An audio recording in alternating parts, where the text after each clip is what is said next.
بسم الله الرحمن الرحيم. السلام عليكم واهلا بكم.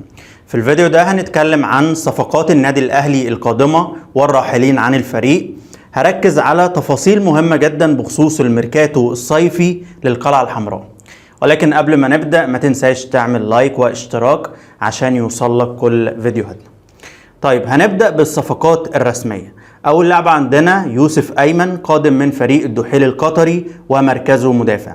الثاني هو يحيى عطية الله قادم من فريق سوتشي الروسي، مغربي دولي، مركزه ظهير أيسر. لجنة التعاقدات في النادي الأهلي بتسعى لحسم 4 صفقات كمان الفترة الجاية. بنتكلم عن مهاجم صريح رقم 9، جناح، لاعب وسط، بالإضافة إلى مدافع في حالة رحيل محمد عبد المنعم. طيب هنبدأ كده بتدعيم خط الدفاع. اللاعب الأبرز المرشح بقوة هو محمد إسماعيل. محمد إسماعيل من ناشئين نادي إنبي، حاليا بيشارك مع زد، مدافع جيد، ستايل مميز جدا، أثبت نفسه بجدارة مع نادي زد. هو ده المرشح رقم 1 في مصطفى العش، هو كمان على الرادار، ولكن انا بقول لك الاقرب. بالنسبه لخط الوسط فالصفقه المنتظره هو اللاعب التونسي الدولي محمد علي بن رمضان. تم الحصول على موافقه اللاعب بشكل نهائي وتحديد التفاصيل الماديه مع بن رمضان نفسه. بيتبقى حسم الصفقه بشكل رسمي مع اداره النادي المجري. النادي الأهلي علّق المقابل المادي ل 2,100,000 دولار من أجل التعاقد مع بن رمضان في الميركاتو الصيفي. زي ما قلت لك كده بن رمضان بيرحب جدا إنه ينضم للأهلي، والإدارة قدرته جدا جدا على المستوى المادي. أعتقد إنه هيتم تقريب وجهات النظر إن شاء الله الفترة الجاية بين إدارة النادي الأهلي وإدارة النادي المجري. بن رمضان مكسب كبير للنادي الأهلي، لاعب تونسي دولي عنده الخبرات الأفريقية، يعني شارك قبل كده مع الترجي التونسي، إن شاء الله ينضم للفريق. أما عن تدعيم خط الهجوم في النادي الأهلي، في 3 مهاجمين على الرادار. أول لاعب عندنا هو كيفن كارلوس، لاعب فريق ايفردون السويسري، هداف الدوري السويسري. الثاني هو عمر فرج، لاعب ايك السويدي، جنسيته فلسطيني سويدي. الثالث يوسف ساليتش، لاعب سيرياس السويدي وجنسيته فلسطيني دنماركي. بنسبة كبيرة ان شاء الله هنشوف لاعب منهم في القلعة الحمراء. طيب بخصوص تدعيم مركز الجناح، في 3 وينجات مرشحين للنادي الاهلي. اول لاعب عندنا هو جوناثان اوكيتا، اتكلمنا عنه قبل كده. اوكيتا لاعب فريق زيورخ السويسري. الثاني هو اشرف بن شرقي المغربي، كلنا عارفينه طبعا. والثالث هو سفيان بوفال. سفيان بوفال عنده 30 سنة، جنسيته مغربي فرنسي، بيلعب لفريق الريان القطري، مركزه جناح، قيمته التسويقية 6 مليون يورو. بوفال بيمتلك مسيرة احترافية كبيرة جدا، CV ضخم فعلا. لاعب لفريق أنجيه الفرنسي، ليل الفرنسي، سيلتا فيجو الأسباني، ساوثهامبتون الإنجليزي، في الأخير انضم إلى الريان القطري. أرقام سفيان هذا الموسم: لاعب 6 ماتشات وسجل هدف.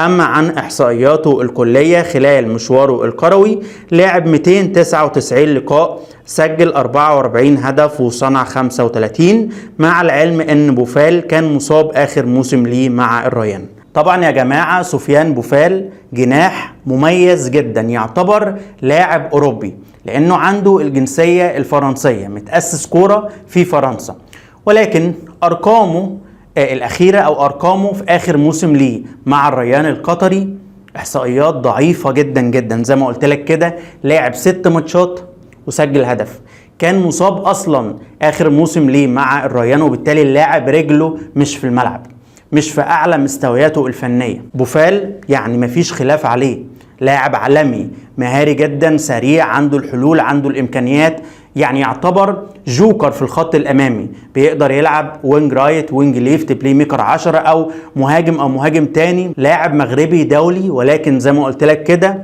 هو اللاعب كان مصاب، مش في البيك، مش في أعلى مستوياته الفنية. بالنسبة لأشرف بن شرقي، بن شرقي عنده 29 سنة، آخر فريق لعب ليه الريان القطري، حاليا هو فري ايجنت، حر يعني.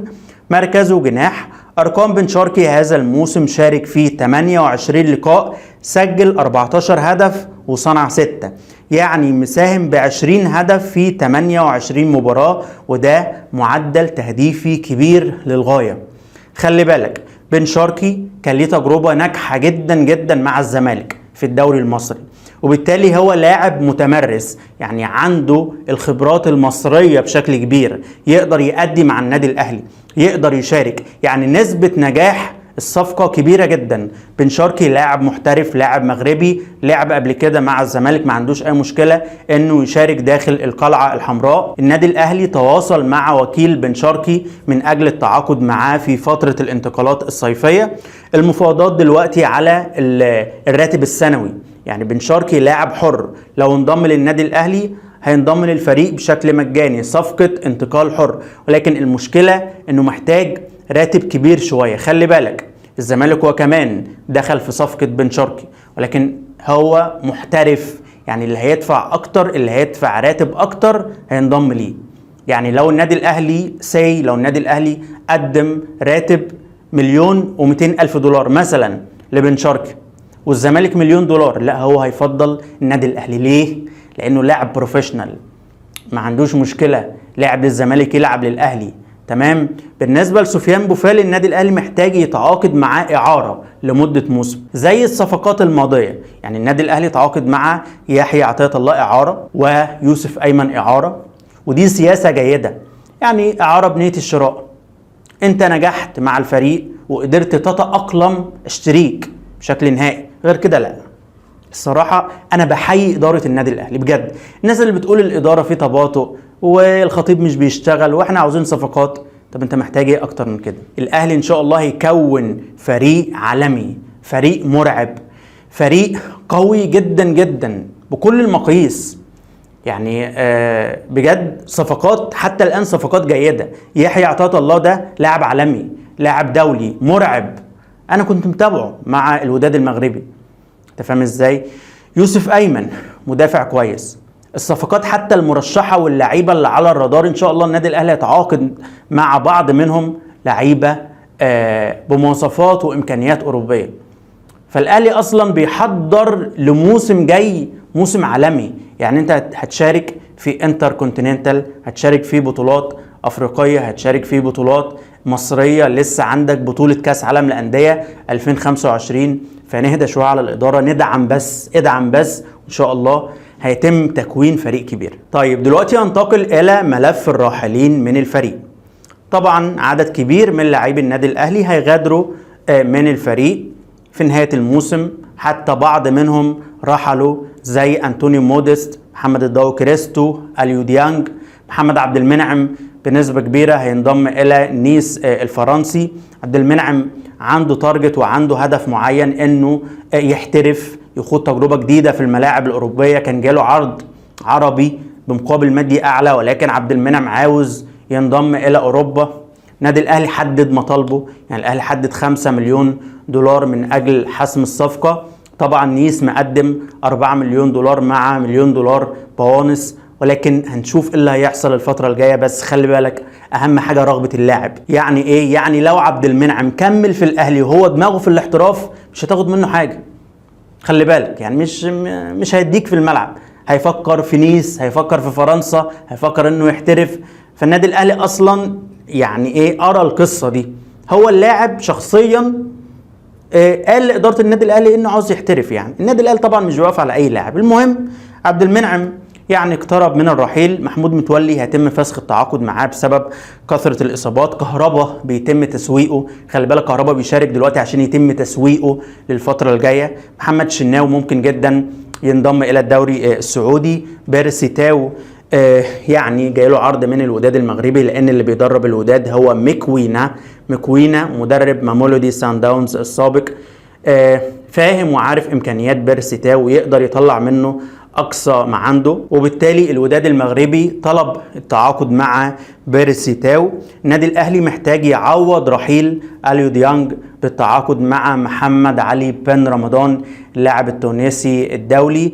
وطبعا في حالة رحيل عبد المنعم الأهلي محتاج يتعاقد مع مدافع جيد. انا يعني سمعت اخبار ان الاهلي بيخطط لضم مدافع اجنبي، وتم التعاقد مع يوسف ايمن ومحمد اسماعيل، بنسبة كبيرة هنشوفه في القلعة الحمراء. اياد العسقلاني هو كمان يعني على الرادار. أسامة فيصل مهاجم البنك الأهلي، في أخبار مؤكدة أنه وقع بشكل رسمي للنادي الأهلي. يعني بكده نكون وصلنا لنهاية حلقتنا. ما تنساش تعمل لايك واشتراك، وقول لي رأيك في التعليقات. قول لي رأيك في الصفقات الرسمية والصفقات القادمة في حالة إبرام صفقة بوفال أو أوكيتا أو اللاعب كيفن كارلوس. يعني محتاج أعرف رأيك في التعليقات. شكرا لكم، السلام عليكم.